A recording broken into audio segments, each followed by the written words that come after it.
नमस्कार। हमारा साप्ताहिक कार्यक्रम to the point with Anand Vardhan. हमारे साथ जुड़ने के लिए आनंद बहुत-बहुत धन्यवाद। मैं आज 2-3 बातें आपसे करूँगा, हमेशा की तरह 3 पॉइंट हैं। सबसे पहले मैं आपको ये एक स्लाइड दिखा रहा हूँ, जिसमें आप मोहम्मद यूनुस एक तरफ हैं और दूसरी तरफ हमारे मोदी जी हैं। अब ये ऐसा हम लोगों को माना जाता है कि मोदी जी का 56 इंच का सीना है और वो चीन भी डर गया उनसे, पाकिस्तान भी डर गया। बट अब एक छोटा-सा देश बांग्लादेश हमें काफ़ी परेशान कर रहा है और जो वजह है इसकी वो यही है कि वहाँ पे मोहम्मद यूनुस जी आ गए, हसीना शेख को वहाँ से निकाल दिया गया, वो दौड़कर भारत आ गईं, उन्हें आगे कहीं जाना था, तो वो हमारे यहाँ टिक गईं, अब वहाँ पे सब पॉलिटिक्स बदल चुकी है। हमारी तरफ से रिस्पॉन्स कुछ खास जा नहीं रहा है। आए दिन वहाँ से अजीब-अजीब से वक्तव्य आते हैं, धमकियाँ भी आती हैं। बांग्लादेश जैसा एक कंट्री हम शायद सुन रहे हैं उनकी बात फिलहाल क्योंकि अमेरिका उनके साथ है। अब हमारे यहाँ पे मैंने कल एक पोस्ट डाली थी देखी थी जिसमें हमारे यहाँ पे सब लोग चिंतित है कि वहाँ हिंदुओं पर बहुत ज़्यादा ज़ुल्म हो रहा है और we should fight against them और अगर हम नहीं कर रहे तो हमने आँखों पे पट्टी लगा रखी है। मैं एक स्लाइड और दिखा देता हूँ आपको। ये कुछ मैंने डेटा लिया है अलग-अलग साइट से कि कितने लोग हमारे यहाँ पर अननेचुरल सर्कमस्टांसेस में जिनकी डेथ हुई है। पहला कॉलम आप देख लीजिए फार्मर सुसाइड का है। 11 साढ़े 11 हज़ार फार्मर 2022 में इन्होंने केवल सुसाइड किया था। जे-एंड-के में ये डेटा मैं हमेशा देता रहता हूँ, सिविलियंस मर रहे हैं, सिक्योरिटी पर्सनल मर रहे हैं, टेररिस्ट की आप बात छोड़ दीजिए। मणिपुर में इस सिविलियंस की डेथ हुई है, सिक्योरिटी पर्सनल की हुई है, फिर माओइस्ट इंसर्जेंसी इसमें भी सिविलियन मरते हैं और सिक्योरिटी पर्सनल मरते हैं। लेकिन जो हाइलाइट किया जा रहा है, वो ये है कि 2200 case of violence against Hindus in Bangladesh, 112 Pakistan में और हमें कुछ करना चाहिए। तो मेरा आपसे बस यही प्रश्न है कि एक तो हम हिंदुइज्म को ज़्यादा ब उसकी वजह से वरीड हैं क्या ये वरी होना चाहिए कि ये देश एक और दुश्मन हमारे साथ खड़ा हो रहा है, हमारे रिलेशनशिप पहले से ही अच्छे नहीं है पड़ोसियों से, तो उस लिस्ट में अब बांग्लादेश भी आ गया है। Anand. Ajay, let's talk Bangladesh. Bangladesh first. मैं इसलिए इस बात को कह रहा हूं कि वो देश हमसे दुश्मनों जैसा व्यवहार कर रहा है कि हम उससे दुश्मनों जैसा व्यवहार कर रहे हैं। That is more important. Who is acting, who is reacting, कौन कौन कर रहा है और उसके रिएक्शन में कौन क्या कर रहा है, इसको समझना थोड़ा ज्यादा जरूरी होगा। लेकिन उस पे आने से पहले मैं इसलिए इसको बताना शुरू कर चाहूंगा कि अभी बताया गया कि कुवैत गए हैं मोदी जी, जो 30 साल बाद की, 35 साल बाद की, 40 साल बाद भारत का कोई प्रधानमंत्री गया। मोदी जी यूएई बहुत जा रहे थे। मोदी जी अमेरिका के बाद जो 3-4 देश जो सबसे ज्यादा मोदी जी ट्रेवल किए, 7 या 8 बार, उसमें यूएई है, फ्रांस है, जापान है, अगर if my memory goes correct. लेकिन यूएई नंबर 2 पे है अमेरिका के बाद। अच्छा, अमेरिका तो बहुत बार इसलिए भी जाना पड़ता है कि वहां पे बहुत सी यूएन का कभी है या ये है, इसलिए जाना पड़ता है। लेकिन यूएई मोदी जी इतना क्यों जा रहे हैं, उसका एक एक्सप्लेनेशन मैंने और आपने साथ में किया था जब कीनिया का मिस्टर नेल्सन वाज देयर, जो वहां के जिन्होंने उस स्कूप को निकाला और फिर लोगों ने वो पढ़ के वहां के राष्ट्रपति जो हैं उन्होंने, डॉक्टर गोटे, उन्होंने फिर इनका कॉन्ट्रैक्ट खत्म किया अडानी जी का।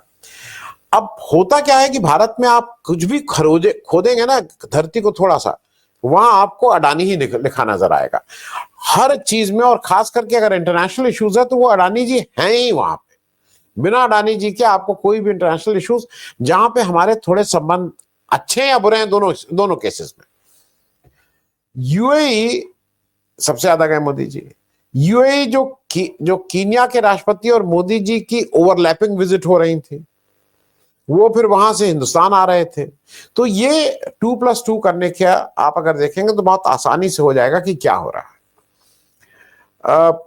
ये बात मैं इसलिए कह रहा हूं कि यही बात लागू हो रही है बांग्लादेश के ऊपर भी। बांग्लादेश में क्या हुआ? बांग्लादेश में हुआ ये कि ऑपोजिशन को वो उनका देश था, उनका, वो अच्छा चलाती हैं बुरा चलाती हैं, अपने से इससे कोई वो लेना देना, इतना ही लेना देना है कि अगर वहां पे एक अच्छी सरकार, अस्थिर सरकार होती है, अगर वहां पे मिलिट्री रूल होता है तो हम भी उससे अफेक्टेड होते हैं। हमारा बॉर्डर अस्थिर, मतलब हमारे बॉर्डर पे कुछ थोड़ा दिक्कत रहती है। जैसे हम लोग बहुत समय तक नेपाल की तरफ से बिल्कुल निश्चिंत रहते थे कि ये तो बफर स्टेट है अपना, लेकिन जब से हमने नेपाल पे ध्यान नहीं दिया और जब से हमने, चीन ने वहां ज्यादा अपना दखलंदाजी बढ़ाई, तो आज हम उस तरह से इत्मीनान से नहीं हम नेपाल के लिए। अगर आपको याद हो तो उत्तराखंड के पास की कुछ बॉर्डर हैं जहां पे हम लोगों को ये कहा गया कि भाई उन्होंने अतिक्रमण किया, इत्यादि इत्यादि।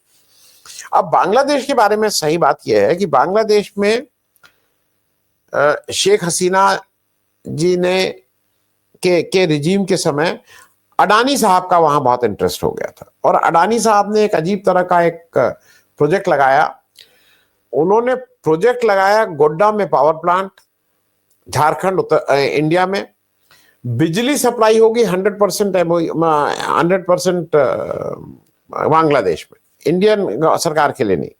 उसकी वजह से उन्होंने बहुत से चीजों में कंसेशन भी लिया, चाहे वो एक्साइज ड्यूटी हो, चाहे इनकम टैक्स हो, चाहे कोई भी टैक्स हो, why income tax, any tax. कोयला वो ला रहे थे ऑस्ट्रेलिया से। हिंदुस्तान में, झारखंड में, जहां पे इस देश का शायद सबसे ज्यादा कोयला रिजर्व है, या वन ऑफ द हाईएस्ट होगा, अगर इफ नॉट द फर्स्ट तो फर्स्ट पहले 2-3 स्टेट में होगा, वहां से कोयला पावर उत्पन्न करने के लिए ऑस्ट्रेलिया से आ रहा है हिंदुस्तान में सारा पोल्यूशन, सारा वो पावर प्लांट यहां बन रहा है, और उसके बाद बिजली जा रही है बांग्लादेश। जिस समय ये कॉन्ट्रैक्ट हुआ था उस समय बांग्लादेश के पास जो इंस्टॉल्ड कैपेसिटी थी बिजली पैदा करने की, वो उनकी उस समय की जरूरत से ज्यादा थी। तो उनको कोई जरूरत नहीं थी, लेकिन आपने भाई, अब चूंकि कंट्री टू कंट्री है, आपने कहा नहीं ये तो होगा ही होगा। और एक अजीब सा कॉन्ट्रैक्ट बना जिसमें यह बताया गया कि जो हमारी इनपुट कॉस्ट होगी उसमें कुछ प्लस करके आपको दिया जाएगा। हुआ क्या? आपने अपने कोयले को, ये तो जग जाहिर है, वो उड़ीसा, गुजरात तक जो सरकार है वो इनसे पैसा वापस मांग रही है। ये अपने कोयले को, जो 100 रुपए का कोयला, उसको 400 रुपए करके बेचने लगे। ओवर इन्वेस्टिंग करते हैं, सबको पता है। इन्होंने वो कोयला अपना मंगाया, अपने यहाँ बिजली पैदा की, सारे टैक्स कंसेशन लिए और भेज दिया वहां। इनकी जो बिजली है वो 14 रुपए कुछ पैसे पर यूनिट है। बाकी बिजली जो हिंदुस्तान से ही जा रही है वो कुछ 5-6-7 रुपए पर यूनिट है। ये दुगने से ज्यादा रेट पे वहां बिजली बेच रहे हैं। अब ये इन्होंने कॉन्ट्रैक्ट कर लिया था विद शेख हसीना के रहते हुए बांग्लादेश सरकार से। और अगर आप इस समय देखिए तो बहुत स्पष्ट होता है। बांग्लादेश में सिर्फ एक यही कारण नहीं था, शेख हसीना के ऊपर बहुत से आरोप और थे कि वो भाई लोकतंत्र को ठीक से लागू नहीं कर रही थी, डिसेंट को वो नहीं कर रही थी, जेल में डाल रही थी। वो मैं उस पर नहीं, मैंने उस पर बहुत से एपिसोड भी किए, मैं उसको दोहरा नहीं रहा हूं। इंटरनल हालात ऐसे बने कि शेख हसीना को इस्तीफा देके वहां से भागना पड़ा, और वो इस्तीफा देके ओवरनाइट वो आ गए हिंदुस्तान। यहां तक भी बिल्कुल ठीक है भाई, भारत का एक पुराने वो थी, अगर राष्ट्राध्यक्ष हिंदुस्तान आ जाए। अगर उस समय आपको याद हो, इनकी जो सगी बहन है शेख मुजीब की, जो दूसरी लड़की है, वो यूनाइटेड किंगडम में जो अपने यहाँ एमपी होते हैं, उनके यहाँ जो भी मतलब मेंबर ऑफ पार्लियामेंट है वहां की, ये हुआ कि ये वहां इंग्लैंड जाएंगी। और फिर इंग्लैंड, उन्होंने मना कर दिया कि नहीं नहीं हमारे आप नहीं आ सकती। इनकी सगी बहन, इनका लड़का अमेरिका में है। फिर ये हुआ कि नहीं यूके जाएंगी और वहां कुछ घंटे रह के इनको किसी दूसरी ऐसी कंट्री भेज दिया जाएगा जहां से ये वापस नहीं बुलाई जा सकती हैं बांग्लादेश। अंतोगत्वा हुआ कुछ नहीं। और भारत ने किसके कहने पे किया होगा? सरकार कौन चला रहा है? पार्लियामेंट कौन चला रहा है? ये कहते कहते हम लोग, अडानी जी चला रहे हैं। अब इसमें अडानी जी का इंटरवेंशन हुआ। शेख हसीना को कहा गया कि वो हिंदुस्तान में ही रुक जाएंगे। शेख हसीना हिंदुस्तान रुक गए। अब आप वहां दूसरी सरकार आ गई। उस दूसरी सरकार ने आके सब कुछ करने के बाद ये कहा कि अब तो हम मुकदमा चलाएंगे, जो शेख हसीना के समय जो जो यहाँ गड़बड़ हुई है, जो जो घूसखोरी हुई है, जो जो हेरा फेरी हुई है, हम उसको जरा जानना चाहेंगे, हम तो मुकदमा चलाएंगे। यहां तक भी सही था। उसके बाद शेख हसीना जी ने एक एक बांग्लादेश में एक चला कि वो हिंदुओं के ऊपर बड़ा अत्याचार हो रहा है, जिसकी आपने स्लाइड भी दिखाई थी, जिसमें आपने बताया था कि 2022 में 47 हिंदू के उस पे हमला हुआ, 2023 में वो बढ़ के 302 हो गया, और 2004 में इस साल करीब 2200 से ज्यादा इंसिडेंट हुए हैं जहां पे हिंदुओं के ऊपर हमला हुआ है।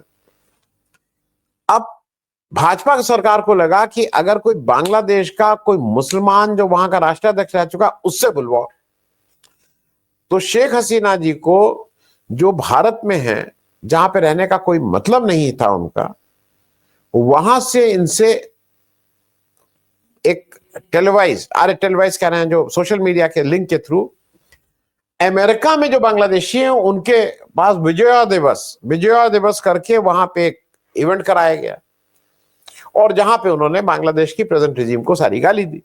आपको कराने की क्या जरूरत थी? वाई यू परमिटेड हर? आप अगर चुपचाप किसी को असाइलम टाइप चीज कुछ दे रहे हो, असाइलम तो नहीं है, लेकिन अगर आप चुपचाप किसी को रोके हुए हो, तो आपको भी समझना चाहिए कि भाई पड़ोसी तो बांग्लादेश है।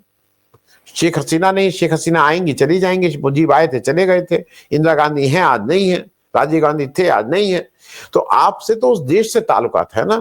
तो आप उस देश का जो प्रेजेंट जो भी उसके सरकार है, आप उससे अपने अच्छे संबंध रखिए। ये लोग पार्टी बन गए, पार्टी बन करके इन्होंने सिर्फ यही नहीं किया, अब उन्होंने भारत की धरती से शेख हसीना ने बांग्लादेश की प्रेजेंट सरकार के अगेंस्ट जहर उगलना शुरू किया। ये क्या जरूरत थी? आप बिल्कुल मना कर सकते थे कि भाई हमारी धरती से आप ये सब मत करिए, आप चुपचाप रहिए, लेकिन इनको था कि वो उनसे ये कहलवाएंगे, उनसे कहलवाएंगे हिंदुओं के ऊपर अत्याचार हो रहा है, तो इससे हिंदू और वो होंगे, देखो देखो, वो तो वहां तक शेख हसीना तक कह रहे हैं। असली मामला ये है कि अडानी साहब इनको जानते हैं कि इनको वापस ना भेजा जाए। अब बांग्लादेश ने एक फॉर्मल रिक्वेस्ट जो है भारत सरकार को दे दी है कि भाई for integrating her for a trial we need Sheikh Hasina in Bangladesh. अब आप फंस गए हैं। फंस इसलिए गए हैं कि अगर ये बांग्लादेश जाते हैं और ट्रायल शुरू होता है तो स्पष्ट हो जाएगा कि अडानी जी को कैसे दिया गया, और उस अडानी जी का जो बढ़ी हुई बिजली दर पे बिजली खरीदी जा रही है, उसके बेनिफिशियरीज कौन कौन है, ये 100% हो जाएगा अगर ये जाके इनके ऊपर ट्रायल शुरू हो जाएगा। तो इनको भेज नहीं सकते हैं, क्योंकि अडानी जी के पैसे के बेनिफिशियरी अगर बांग्लादेश में तार निकलेंगे तो उसके मालूम नहीं किसके किसके नाम आ जाएंगे, कौन कौन और राष्ट्रीय अध्यक्ष और मंत्री जी और संतरी जी लोगों का नाम आ जाएगा, तो उनको वहां भेजने नहीं देंगे अडानी जी। अब ऐसे माहौल में बांग्लादेश ने अगर कहा है कि भाई हमारे यहां से एक व्यक्ति है जो क्राइम करके भागा है, उसको हमें वापस दीजिए, आप अगर नहीं देते हैं तो आप एक उस देश से आप अपने संबंध खराब करने की राह पे चल पड़े हैं। भाई आप उस देश के प्रेजेंट सरकार का जो दुश्मन, हम विपक्षी नहीं कह रहे हैं, जो उसके बारे में अनाप शनाप बोल रहा है कि इन्होंने ये किया, इन्होंने किया, ये भी यहां से उतना ही जोर से है, तो एक्शन रिएक्शन हो रहा है। आप उनको अगर नहीं सौंपेंगे तो आपके रिश्ते 100% उस सरकार से खराब होने जा रहे हैं। आप सौंपेंगे तो नहीं। अब दूसरा लोग कह रहे हैं कि नहीं नहीं, रास्ता ही निकाला जाएगा कि इनको भारत से हटा दिया जाएगा, कहीं ऐसी कंट्री में भेजा जाएगा जहां से इनको वापस डिपोर्ट करना आसान ना हो सकता है हो। लेकिन मेरे हिसाब से भारत सरकार का ये बहुत ही बचकाना और बहुत ही अनप्रोफेशनल, अनडिप्लोमेटिक और राष्ट्रहित में नहीं है ये जो निर्णय करके इनको यहाँ रोका गया है। अच्छा है, बुरा है, सही है, गलत है, वो अलग बात है, और उसके पीछे एक ही कारण है कि अडानी जी की पोल खुल जाएगी अगर ये बांग्लादेश वापस चली गई तो। अजय जी जी आनंद, अब मैं आता हूँ आज के दूसरे जो टॉपिक है उस पर। हमारे यहाँ इलेक्शन के नियम सडनली बदलने की बात शुरू हो गई। मैं नेक्स्ट स्लाइड दिखा देना। ये पंजाब और हरियाणा हाई कोर्ट में महमूद पाशा जी का एक उन्होंने केस किया हुआ था, जिसमें ये बोला गया इलेक्शन कमीशन को कि इनको सीसीटीवी फुटेज दिखाइए, और उसके बजाय सरकार ने वो नियम ही बदल दिया। बदलाव बहुत छोटा सा है लेकिन उसके फार रीचिंग इफेक्ट्स हैं, जो बेसिकली ये बताता है। नियम जो बदला है वो बहुत छोटा सा है कि केवल वो ही चीज़ आप देख सकते हैं जो इस रूल में वो लिस्टेड हों डॉक्यूमेंट। अब जब ये नियम बना था उस समय सीसीटीवी होता नहीं था, फुटेज होती नहीं थी, तो वो ऑब्वियसली उस समय लिस्ट नहीं होगा। तो इस हिसाब से आपको सीसीटीवी फुटेज नहीं मिलेगी। अब ये बहुत बड़ा डिसीजन है। ये उसी तरह से है जैसे राइट टू इन्फॉर्मेशन इन्होंने एक बार बदलने की कोशिश की थी, उसी तरह की कोशिश अब है। तो इस बारे में आपका क्या कहना है? क्योंकि ऑपोज़िशन को ये थोड़ा स्ट्रांगली लेना पड़ेगा। मतलब इसमें अगर कोर्ट-वोर्ट जाना है to stand up against it, नहीं तो ये आपको इलेक्शन में और भी धीरे-धीरे कुछ भी नहीं आपको फिर सामने आएगा। आनंद। देखिए मेरे हिसाब से ये बिल्कुल इसका जो बैकग्राउंड आपने बता ही दिया कि सारा मामला ये था कि हरियाणा में लोगों को विश्वास नहीं था जिस तरह से वोट बढ़े थे। हरियाणा के इलेक्शन के बाद महमूद प्राचा जी हरियाणा पंजाब हाई कोर्ट गए। पंजाब हरियाणा हाई कोर्ट में पहले इलेक्शन कमीशन ऑफ इंडिया ने बहुत विरोध किया कि हम ये नहीं देंगे बिकॉज दी पर्सन मतलब प्राचा जी के लिए neither he was a candidate nor is a resident of Haryana. तो ये किस इनकी लोकल स्टैंडी क्या है। लेकिन फिर सरकार ने कहा कि नहीं नहीं भाई, अरे माफ कीजिएगा, कोर्ट ने कहा कि नहीं नहीं इनको दे देना होगा और 6 हफ्ते का समय दिया। 9 दिसंबर को अगर मैं गलत नहीं हूं तो ये ऑर्डर हो गया कि 9 दिसंबर का 6 हफ्ते के अंदर आप ये सारी सूचनाएं मोहम्मद प्राचा जी को दीजिए। ये भी स्पष्ट है कि BJP has lot of things to hide. उसको बहुत चीजें छुपाने के लिए वहां बहुत कुछ है बीजेपी के पास। वो वहां पे मेरे हिसाब से अभी इस स्थिति में नहीं है कि वो सारी चीजें खुलेगी। अगर मामला खुल जाएगा तो साफ हो जाएगा कि कहां और कैसे बेईमानी हो रही है। सिर्फ सीसीटीवी ही नहीं, मतलब अब उन्होंने ये कहा कि 1961 का रिप्रेजेंटेशन एक्ट जो है उसके जो कंडक्ट ऑफ इलेक्शन कैसे कराया जाएगा उस पर उन्होंने अमेंडमेंट कर दिया और बता दिया कि जो पेपर स्पेसिफाइड हैं वही पेपर अफेक्टेड पार्टी ले सकता है और वो उन्होंने ऐसा कर दिया है कि अब उसमें वो नहीं मिले। सीसीटीवी जैसा आपने कहा कि अब वो पेपर्स में नहीं आता है उसकी जो डेफिनेशन है, तो इसलिए वो सीसीटीवी तो नहीं देंगे। घबराहट ये हो गई क्योंकि महाराष्ट्र में इन्होंने उसको फिर से रिपीट किया उसी फॉर्मूले को, जो अभी बहुत क्लैरिटी किसी के पास नहीं है कि ये बढ़ते कैसे हैं। लेकिन डाउट सबको है, सबको लग रहा है कि ये जो भी निर्णय आया है ये सही निर्णय नहीं है। उसके आपको मैं मतलब सुन के ताज्जुब होगा, जो एक मुझे कल ही पता लगा, पहले नहीं पता था। पहले ये था कि अगर आपको किसी बूथ पे ये लगता है कि कुछ गड़बड़ी हुई है और उसमें आप जो मशीन है जो कैप्चर कर रही है हर वोट को, उसको आप फ्रीज कराना चाहते हैं, तो रिकाउंटिंग जिसको बोलेंगे, उस रिकाउंटिंग के लिए कि मशीन ने कुछ गड़बड़ किया, आप वीवीपैट को भी सारे वीवीपैट को गिनवाएंगे। उसका जो मेरी समझ थी, कल कोई कह रहा था वो करीब 50-52 हजार रुपए या 48 हजार रुपए पर बूथ आपको जमा करना होगा। मोटे तौर पे एक विधानसभा में मोटे तौर पे करीब 500 बूथ होते हैं। ये सब मैं बहुत मोटा मोटा हिसाब बता रहा हूं। तो अगर 50,000 एक में आपको करना है तो 10 में आपको करना होगा 5 लाख, 100 में करना होगा 50 लाख, और अगर 500 में करना है तो 2.5 करोड़ रुपए तो केवल आपकी फीस हो जाएगी। और उसमें पहला रूल ये था कि फिर हम इसको आपके सामने करेंगे और अगर कोई गड़बड़ी निकली तो फिर आपका पैसा वापस हो जाएगा, फिर कोई दिक्कत नहीं है। लेकिन अब उसमें भी अमेंड किया गया, धीरे से वो अमेंडमेंट कर दिया गया। अब ये कहा गया कि नहीं नहीं ओरिजिनल कुछ नहीं होगा, उसको हम वॉश आउट कर देंगे, उसको बिल्कुल हम साफ कर देंगे वो डेटा निकाल के। और फिर इलेक्शन कमीशन द्वारा निर्धारित 2 अधिकारी उसमें मॉक पोल डालेंगे करीब 100-150। तो अगर वो 100-150 में ये रीडिंग आई कि वो गलत जगह जा रहा है, तब आपका पैसा वापस होगा, अदरवाइज नहीं होगा। उसको इतना कॉम्प्लिकेटेड कर दिया है कि वो संभव ही नहीं है कि वो हो पाए। अब ऐसे में महाराष्ट्र इलेक्शन आ गया। महाराष्ट्र इलेक्शन में और स्पष्ट हो गया, इस पे सबने बिल्कुल वो कर लिया कि कुछ हेरा फेरी हो रही है। और बीजेपी उसी बात से, बीजेपी सरकार डरी हुई है। उसको ये लगता है कि अगर कोर्ट का एक बार ऑर्डर हो गया, अब उसमें भी कई नुक्ते हैं। जैसे ये ऑर्डर 9 दिसंबर का है कि आपको दिखाना पड़ेगा।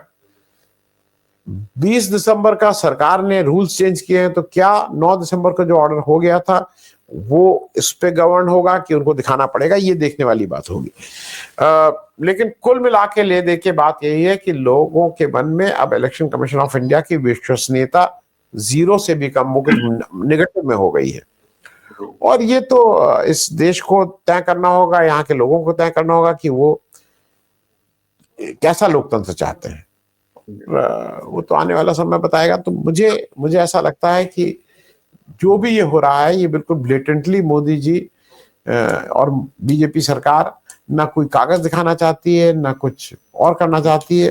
वो जैसे हो गया उसी को वो बेईमानी कैसे हुई है बहुत अभी स्पेसिफिक नहीं हुआ है, लेकिन लोगों के मन में बिल्कुल शंका है। लोग इससे कन्विंस नहीं है कि आप अपने मन से वोट बढ़ा दे रहे हैं जब आप चाह रहे हैं।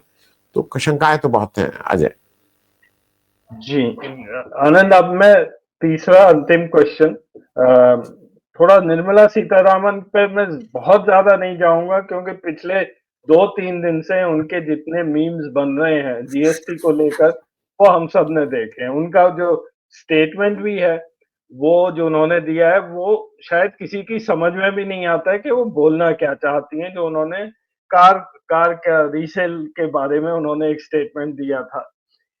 बात ये, मैं आपको एक दो स्लाइड दिखाता हूँ कि असली सिचुएशन देश की अर्थव्यवस्था की मैं 2 ही पॉइंट यहाँ दिखा रहा हूँ।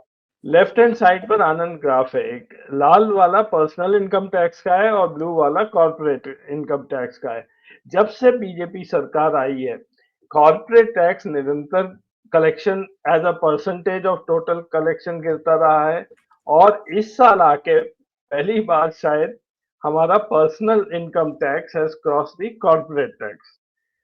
और यहाँ मैंने लिखा है कि किस तरह से मिडिल क्लास इतनी बुरी तरह परेशान है। हेल्थ केयर है, जॉब्स नहीं है, फूड इन्फ्लेशन है, और यहाँ पर डॉलर जो है वो रुपए की कीमत गिरती जा रही है। छोटा सा मैंने यहाँ एनालिसिस किया है। अटल बिहारी वाजपेयी के 5 साल में 1.3% पर ईयर गिरा। मनमोहन सिंह के टाइम में ये 3% प्रति साल ईयर गिरा, और मोदी जी के टाइम में ये 4.1% इनके 10 साल में डॉलर की कीमत, डॉलर महंगा हुआ, रुपया गिर गया। तो not only with in the country हमारे इंपोर्ट्स महंगे होते जा रहे हैं, और मैटर ऑफ टाइम में आप देखिएगा अभी पेट्रोल की कीमतें बढ़ेंगी और उसके साथ ट्रांसपोर्टेशन बढ़ेगा, टिकट बढ़ेगा। और ये सब छोड़ के निर्मला सीताराम पड़ी है भुट्टे के दाने के पीछे कि मैं उसको टैक्स कर दूं, उस पर बढ़ा दूं, या मतलब don't you think this is such a nonsensical issue for a finance minister कि आप जाके पॉपकॉर्न के ऊपर लगे हुए हो कि वहां वहां पे अगर चीनी मिला दी तो इतना कर दो। मतलब हंसी भी आती है और रोना भी आता है। हम किस तरफ लोगों का ध्यान बताते जा रहे हैं। आनंद, अजय, पहली चीज तो ये है कि आपको हंसी और रोना आता है, मुझे तो थोड़ा थोड़ा गुस्सा भी आता है। तो तीनों चीजों का मिक्स है, क्योंकि एट टाइम्स यू फील कि what these people are doing with the country. मुझे ये लगता है कि एक तो निर्मला सीतारामन जी को जो एक बिल्कुल ट्रेट ऑफ बीजेपी का है, जिसमें आप मोनोपोली कर सकते हैं, ट्रेडमार्क में रजिस्टर हो सकती है बीजेपी, वो उनकी एरोगेंस है। एरोगेंस जितनी बीजेपी के नेताओं में, और खास करके अगर वो मंत्री जी हो गए हैं तो फिर कहना ही क्या। उसकी one of the torch bearers of arrogance is Nirmala Sitharaman. इसमें कहीं कोई दो राय नहीं है। मैं इस बात को इसलिए कह रहा हूं कि जो आप देश में जो इनइक्वालिटी की बात हो रही है, वो आपने जो पहली फिगर दिखाई थी जहां पे कॉर्पोरेट इनकम टैक्स घट रहा है, पर्सनल इनकम टैक्स बढ़ रहा है, वो उसको कुछ समझने के लिए बहुत आपको मुश्किल चीजें नहीं होनी चाहिए। ये सबको पता है कि कोरोना काल में जब सारे लोगों की नौकरी गई, जब सारे लोगों की इनकम घटी, तब इस देश का जो सबसे बड़ा धन्ना सेठ है वो और धन्ना सेठ हो गया। अडानी जी की जो फिनोमिनल ग्रोथ है वो उस कोविड टाइम में है। ये बात मैं इसलिए रेस कर रहा हूं कि ये जो कॉर्पोरेट टैक्स है, वो कॉर्पोरेट टैक्स ही नहीं कम हो रहा है, the rate of tax, corporate को कितना लोन वेवर हो रहा है वो भी एक बात है। क्योंकि आप सारे लोन वेवर वहां कर रहे हैं, इंप्रेशन ये दे रहे हैं कि देखिए किसान फिर आ गए, फलाना आ गए, उनको एमएसपी चाहिए, एमएसपी को नहीं फीसिबल है। अगर एमएसपी नहीं फीसिबल है तो ये कैसे फीसिबल है।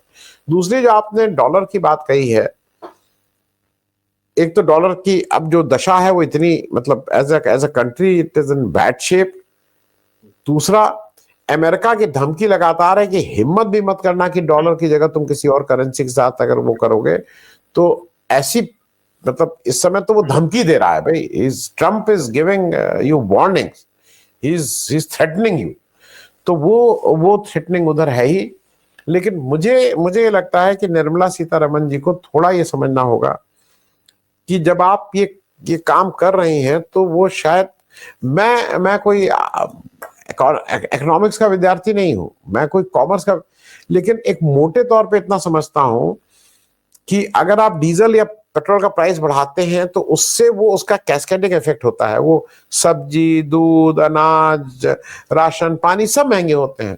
तो अभी भी जब आज की तारीख में आपको 80 करोड़ लोगों को अनाज देना पड़ रहा है जिससे वो जीवन यापन कर सके, तो आपके इस एक्शन से जो आपने बताया कि किस तरह से बढ़ाने की बात है, अगर ये दाम बढ़ते हैं तो आपको 80 की जगह हो सकता है 90 करोड़ लोगों को सपोर्ट देना पड़े, क्योंकि आप फिर कुछ लोगों को नीचे ढकेलेंगे।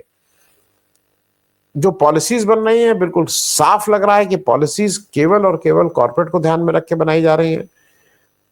आम आदमी या गरीब आदमी या जो थोड़े मुश्किल से जीवन यापन कर रहा है उसके लिए कोई इस तरह की सहूलियत नहीं है। हर तरफ जीएसटी किस तरह से लगा लिया जाए, किस तरह से जीएसटी, इसी जुगत में रहती हैं। और मुझे ऐसा लगता है कि एक बहुत जरूरत है, और मोदी जी जितनी जल्दी इसको रियलाइज कर लें, ठीक है, as a prime minister you might, आपका क्राइटेरिया ये जरूर हो सकता है कि you must have a faithful minister, लेकिन 2-4 विभाग ऐसे होते हैं जहां से फेथफुल से ज्यादा कॉम्पिटेंट लोग चाहिए। तो निर्मला सीतारमण जी माइट बी, मतलब 200% फेथफुल टू मोदी जी, लेकिन क्या ये मान लिया जाए कि बीजेपी के पास या बीजेपी के संपर्क में बहुत अच्छा, मतलब you don't have a specialist of economy जो इकोनॉमी को ड्राइव कर सके। जो सबसे बड़ी यूपीए का था कि डॉक्टर मनमोहन सिंह अपने आप चूंकि अर्थशास्त्री थे, तो वो हर चीज का रिपरकशन समझ के काफी कुछ उन्होंने इस देश को किनारे लगाने का काम किया था। निर्मला सीतारमण जी एक तो ना कनेक्ट है, ना सीखना चाहती हैं, ना सोचना चाहती हैं, और ये छोटे छोटे साइड शोज करके कि भुट्टे का दाम, मैं तो ये खाती ही नहीं हूँ, मैं तेल, वो इस तरह की बातें करने से मेन इशू से ध्यान भटकाना चाहती हैं। लेकिन इशू वही है कि आप जब तक आम आदमी को ध्यान में रखते हुए कोई सोशल वेलफेयर का कार्यक्रम या कुछ इस आर्थिक कार्यक्रम नहीं शुरू करेंगे, तब तक आप कंसेशन केवल और केवल कॉर्पोरेट को देंगे।